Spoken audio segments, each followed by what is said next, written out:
რითი აიხსნება განათლების სამინისტროს კაპიტალური ბიუჯეტის ასეთი დრამატული 491 მილიონიანი შემცირება, მაშინ, როდესაც თქვენი პრემიერი გამოდის და გვესაუბრება განათლების სექტორის რეფორმირებასა და რაღაც გაუგონარ მოდერნიზების პროექტებზე. კონკრეტულად რაზე ვამბობთ უარს მოსახლეობა, რისი შემცირებით მცირდება ეს თანხები, გითხარით რა არ უნდა გაკეთდეს 2026 წელს განათლების სისტემაში, რითიც ამხელა თანხას ზოგავთ. ასევე მაინტერესებს 2022 წელს უნდა დაწყებულიყო სასკოლო კვების პროექტი, რომელიც გიორგი გახარიას პრემიერობის დროს ფაქტიურად გამზადებული იყო.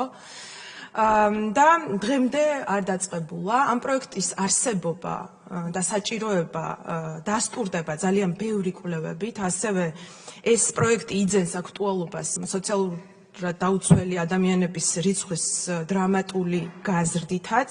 შესაბამისად, რატომ არ ხდება ამ პროექტის დაწყება, რატომ არ გაქვთ 2026 წლის ბიუჯეტშიც გათვალისწინებული ეს პროექტი. რაც შეეხება ტრანსპორტის საკითხს.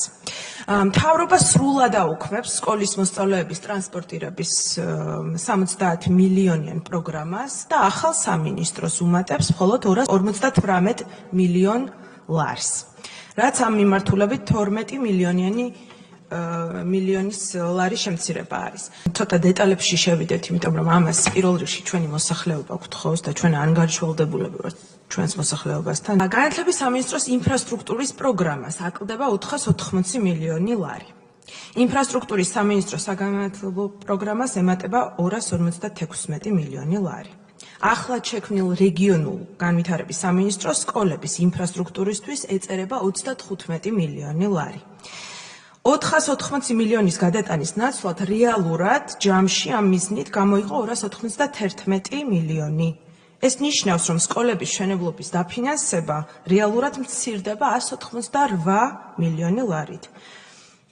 ეს თქვენი მხრიდან ბიუჯეტის შელამაზების კლასიკური მაგალითი არ არის?